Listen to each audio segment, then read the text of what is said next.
Tonight, you have to choose where to sleep.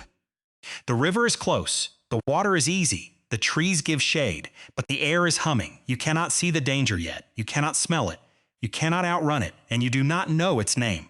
For most of human history, survival had obvious enemies: cold, hunger, large teeth in the darkness. But one of the strongest forces shaping your ancestors is a mosquito. More precisely, the parasite inside it. New research suggests malaria shaped where humans could live across Africa for at least 74,000 years. Not just who became sick, not just who survived childhood, where entire populations settled, where they moved, and whom they could meet. That tiny insect may have helped draw the human map. The story begins with a mystery. Modern humans did not emerge from one isolated birthplace. The evidence now points toward something messier. Your species formed across several African populations. Those groups separated, they reconnected, they exchanged genes. Then they separated again. Climate explains part of this pattern. Deserts expanded, rain belts shifted, forests opened and closed, rivers changed course. But climate never acts alone. A warm, wet landscape can look perfect for humans. It can also look perfect for mosquitoes. So what if some green corridors were actually traps? In April 2026, Margarita Colucci and 9 colleagues published a study in Science Advances. The team included researchers from 2 major institutions, the Max Planck Institute of Geoanthropology and the University of Cambridge. They asked a simple question: did malaria shape human habitat choices before farming? The study covered sub-Saharan Africa. It stretched from 74,000 to 5,000 years ago.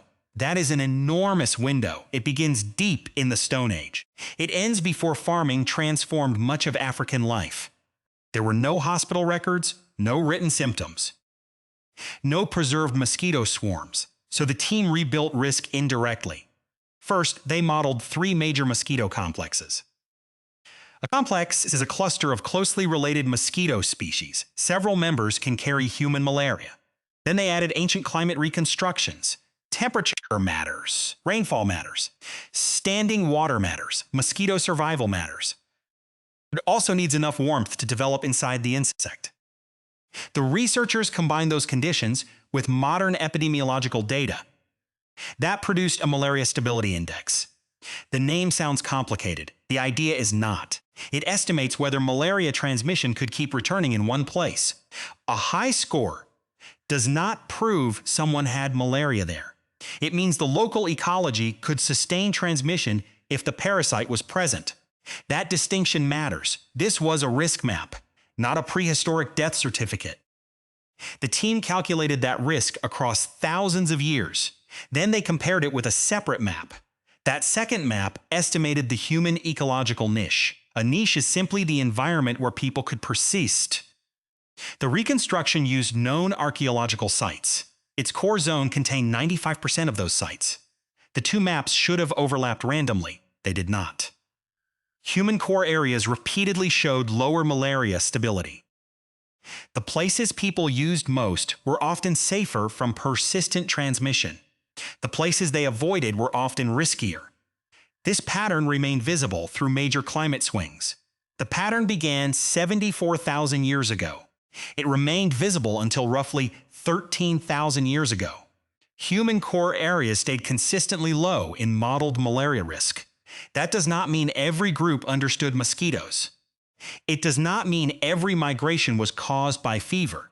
It means disease may have acted like an invisible filter. People entered many landscapes. Some communities lasted. Others vanished. Some routes stayed open. Others became costly. Over generations, the map changed. The difference between avoidance and failure is impossible to recover. One group may have recognized the danger.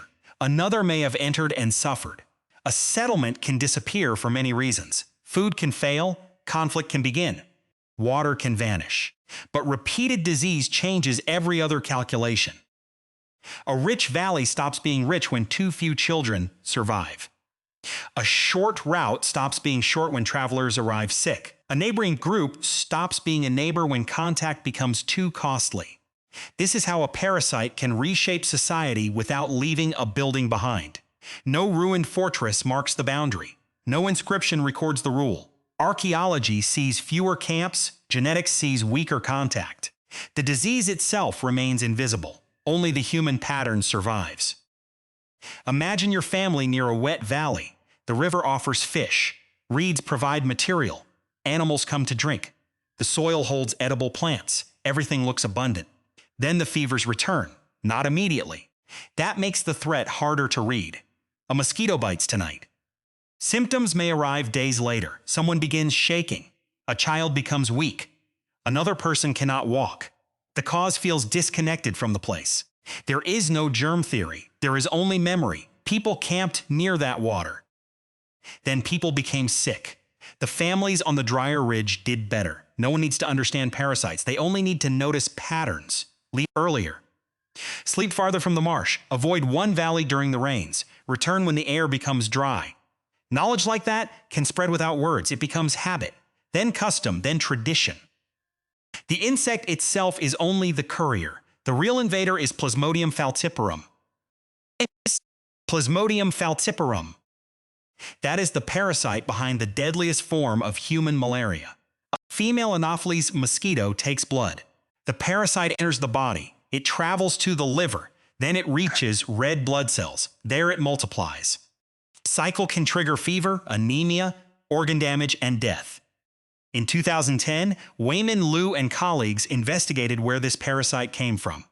Their nature study examined nearly 3,000 samples from wild African apes. The closest relatives of human falciparum malaria came from Western gorillas. Their analysis pointed toward a single host transfer. A gorilla parasite crossed into humans. Exactly when that happened remains uncertain. But after the transfer, the relationship became relentless. Humans fed mosquitoes. Mosquitoes moved parasites.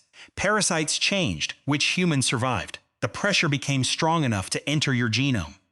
In 1954, geneticist Anthony Allison studied the sickle cell trait. He noticed a strange overlap.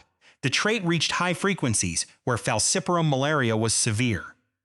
In some African populations, carrier frequencies reach 40%. A carrier has one altered hemoglobin copy. That is different from having sickle cell disease. Allison argued that carriers gain protection against severe malaria. His 1954 analysis estimated their reproductive fitness at 126. That meant a 26% advantage over people without the variant. But only in malarious environments. Fitness here does not mean strength. It means leaving more surviving descendants. The same mutation can protect one person and harm another. One copy can reduce malaria risk. 2 copies can cause sickle cell disease. Evolution did not create a perfect defense. It accepted a brutal trade. That is how powerful malaria became. It changed blood. But the larger surprise is what it may have changed outside the body. The mosquito did not merely remove individuals. It may have separated populations. That is the twist. Malaria was not only a killer, it was a border. Not a solid wall, a shifting one. A border made from rainfall, temperature, water, insects, and memory. Colucci's team found repeated changes in connection. About 54,000 years ago, habitable zones became more disconnected. These zones lay near the Sahara and Ethiopia. Around 16,000 years ago, potential connections opened again. By roughly 8,000 years ago, separation returned. These were not political borders. No guard stood there. No fence crossed the landscape. The cost was biological. Cross the wrong corridor. Stay too long. Lose too many children. A route can disappear without ever becoming impossible. It only needs to become dangerous enough. That idea fits another major discovery. In 2023, Aaron Ragsdale and colleagues published a Nature study on African human origins. They analyzed genomes from populations across Africa. That included newly sequenced genomes from 44 Nama individuals in southern Africa. Their best model was a weakly structured stem. That phrase sounds like botany. It means your ancestors were not one uniform population. They were several partially separated populations. Those populations still exchanged genes. The structure reached deep into the Ice Age. Malaria offers one possible mechanism, not the only one. Mountains mattered. Deserts mattered. Distance mattered. Culture mattered. But disease could turn an easy-looking landscape into a dangerous gap. It could reduce contact without ending it. That is exactly what weak structure requires. Separation, but never complete isolation. The timing becomes even stranger. The first clear rise in modeled malaria stability came early. It appeared around 60,000 to 50,000 years ago. That overlaps the major expansion of Homo sapiens beyond Africa. The study does not prove malaria caused that movement. It does suggest something subtler. Groups leaving Africa may have carried malaria with them. Meanwhile, malaria risk inside Africa may have filtered usable routes. The parasite was not watching history. It was simply following ecology. Yet ecology can steer history without intention. Then something changed around 14,000 to 13,000 years ago. Human ranges began overlapping more with risky zones. The shift was especially visible in West Africa. People were entering places their ancestors had used less often. Why? The answer is not settled. Populations were growing. Technologies were changing. Food systems were becoming more intensive. Communities may have accepted higher disease risk for richer resources. Later, farming increased the stakes. Permanent settlements created reliable human hosts. Stored water created breeding opportunities. Cleared land changed mosquito habitat. Higher population density kept transmission chains alive. For decades, malaria was often treated as a farming-era problem. The 2026 study challenges that picture. Agriculture may have intensified malaria. It did not introduce the relationship. Hunter-gatherers were already living around its edges. They were already paying attention. They were already being sorted by it. And the sorting never fully stopped. The World Health Organization estimated 282 million malaria cases in 2024. It estimated 610,000 deaths. The African region carried 95% of those deaths. About 75% were children under 5. The numbers are modern. The pattern is ancient. A child remains the easiest point for the parasite to erase a future. A family still changes behavior around risk. A community still survives partly through shared knowledge. Bed nets replace seasonal camp choices.